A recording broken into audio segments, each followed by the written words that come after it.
up, fellow movie buffs and film connoisseurs? It is your self-proclaimed Cinema Shogun here, welcoming you to the channel where we slice and dice through your favorite movies and TV shows with the well-edged samurai sword. And I just got done watching Masters of the Universe Revelation Episode 3, and I gotta say that this has been my favorite episode so far, if that's saying anything. I've kind of gotten over the fact, with all the drama, you know, I've accepted what the show's gonna be.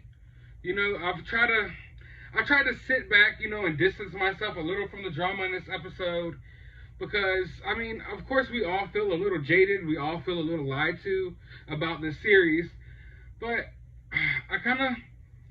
I've watched the first episode, the first two episodes, we know what we're getting, so now I'm just judging it off of what we're getting. This episode had a little more action. Also felt like the animation that went along with the action was a little bit better. The first two episodes, the He-Man Skeletor fight was dope, but I felt like some of the action in episode 2 was kind of lackluster. Like, the animation didn't look as good as the fight scenes in this episode. One thing that I touched on in the previous review for episode 2 was that I don't really get what the tone of the show was going to be. The first episode, there was a lot going on, a lot to unpack, so I really couldn't nail down, like, who's this show made for? Who's the, like, general audience for this show? But then in episode 2, it made me feel like, okay, this is kind of like a, you know, more of a, I don't want to say a kiddie show, but it's kind of a show for, you know, young people. It's not necessarily the adult, dark He-Man, you know, show that I thought we were getting. So episode 2 seemed like it played out to me more like a kid's cartoon. Albeit maybe a tad bit more of a grown-up kid's cartoon, but kind of like a kid's cartoon. And I'm not saying that's a bad thing, but then going into episode 3, it was like tone shift completely. This episode, I'm watching it like I got my goggles on like I'm watching a regular, you know, kids type of cartoon, you know? So I'm watching it, and then they say a couple of bad words, like I think they said hell. And I'm like, ooh, they said hell? Then I'm like, oh wait, is this the adult Masters of the Universe?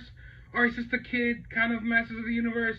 And I'm kind of getting confused here, because they started touching on some deeper, darker, adult-like, you know, situations in this episode. Nothing too crazy, but they're having more of adult-like conversations. I gotta say the dialogue in this episode was a little bit better. Watching anything that has anything to do with Kevin Smith, I'm always hyper-focused on the dialogue. So going into the Masters of the Universe, I'm thinking like, hey, you know, we're going to get some like long, drawn-out, like cool, random conversations between these characters and stuff. But it's all just been kind of like one note, you know, kid-like cartoon. But in this episode, we get some more dialogue, you know, it gets a little darker. And I guess I kind of enjoyed that. Merman pops up. Merman is awesome. But I can't help but feel like there's some things that happen in this show. And it's like, I don't even know anymore. Like, do the people in Hollywood, I know most of them know what they're doing. Don't get me wrong. But do they even know what they're doing? Some of them? Like, do some of them put these tropes in these shows and not even realize it? Or have they been that brainwashed by Hollywood? Have they been, you know what I'm trying to say? Because, alright, for instance, parts of the show, they basically refer to the Man-at-Arms as a weak old man, a pathetic old man. And I'm just sitting here like, Teela's literally talking down to Man-at-Arms the whole entire episode, or throughout most of the episode. And I'm just like, you don't have to, you know, tear him down to make Teela look better. You know, the beginning of the episode sets up something that you think is going to be promising. You think Man-at-Arms is about to go ham, go ape shit crazy. But then he has to get saved by Teela and Teela's sidekick. I don't know why I can never remember her name. But even later on in the episode, there was something I noticed. Like, okay, the magic is gone from Eternia.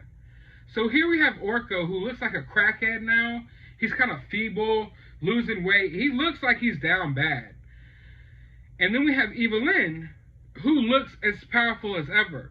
Now, I am no Masters of the Universe super, like, aficionado. When it comes to Masters of the Universe, I'm more familiar with the toys than I am with the actual lure. Because for me, things like Masters of the Universe, Transformers, G.I. Joe, they were more toy lines for me than they were TV shows, because I grew up in the 90s. So, but as far as I knew, Evelyn, is she not a sorceress? Am I wrong in saying that? Because I could have sworn Evelyn is a sorceress or has a little bit of magic within her. And when you see Orko, who is fading away, like he looks like a dude who's got stage 4 cancer. You know, he's clearly on his deathbed because there's no magic. And then you have Evelyn looking as healthy as ever, big buff, swole arms. And it's like, okay, so you made the decision to weaken Orko and make him look like a feeble, like a feeble man, sorcerer, creature.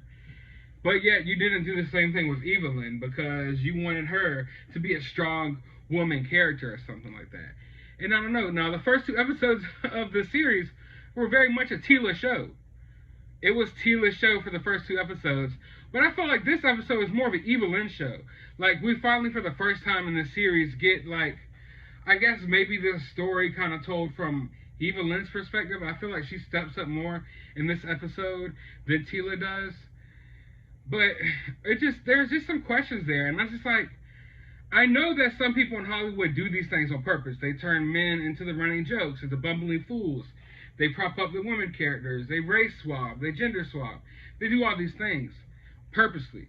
But I'm watching the show like, do they even realize that some of the decisions they make or are exactly like the decisions that everyone else is making in Hollywood? Is there some guy in Hollywood who comes down and is like, hey, you got to give all women man arms and you got to make all men fools? Like, I don't know. But watching this episode, it just didn't make sense to me, some of the decisions that were made. And it's like, either you don't realize that you're going with these same Hollywood tropes, or you're doing it on purpose. Which brings me to the point. Does this show really deserve all the hate that it's getting? On one hand, I feel like this show is okay. It's not as terrible as what some people are making it seem. But on the other hand, I feel like there's a lot of wasted potential here in this show. And I feel like it was misadvertised. And I'm not a big fan of when things like that happen. I wish that Kevin Smith would realize that a lot of these people who are coming at him, a lot of the people who are upset, they aren't trolls. They're not people trying to troll you. They're not people that are even totally 100% upset about the decisions you made in the show. A lot of people are upset that you basically, lied to them. Or even if Kevin feels like he didn't lie, it didn't come off as truthful, whatever he said about the show. And I have to believe that if Kevin were to have not said anything at all, if Clownfish TV came out and made whatever claims they had to make, and it just went on from there, this show wouldn't be getting as much hate. I feel like a lot of the people that are hating on this show are hating because of what Kevin Smith said, and not necessarily on the show. I mean, watching the show, it's got awesome animation, so that could draw you in right there. Even if you don't care about storyline, don't care about anything else that happens, put it on mute, watch the animation. It's cool. They're going to be putting a lot of different characters in this show. So if you're a fan or a collector of He-Man, Master of the Universe, you could watch this and you see all these different characters you like, But I feel like a lot of people are just solely upset about what Kevin Smith said. And that's kind of where I lie. For one, I'm watching these first 3 episodes, and I'm not going to say it's the hottest thing since sliced bread, but I'm not going to sit here and say it's complete dog shit like a lot of people are saying, like, oh my God, this is the craziest, crappiest piece of garbage trash show we've ever seen. It's not that. It's just that I really do like Kevin Smith. I really did respect Kevin Smith. And when Clownfish came out and said what they had to say, and Kevin Smith went out of his way for months and months on end saying, no, this is a He-Man show. He-Man centric. And I'm 3 episodes in and there's no He-Man. I'm starting to feel kind of like, betrayed a little bit. And if there's any message you can learn from this, it's like, just be honest with people.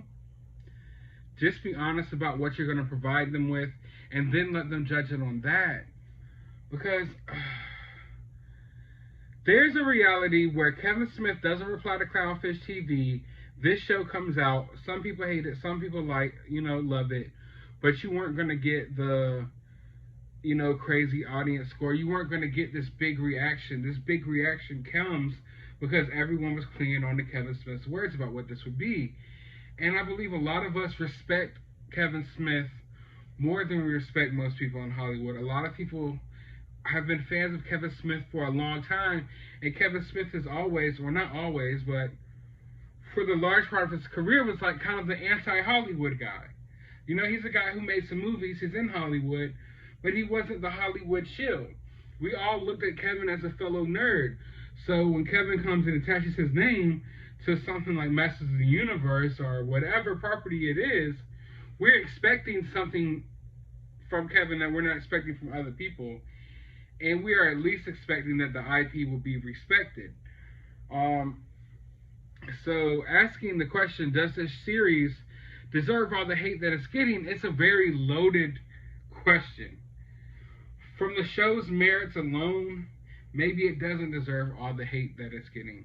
But from the show, from what the show is advertised as, and from what Kevin Smith said the show was, that's why you're getting all the hate.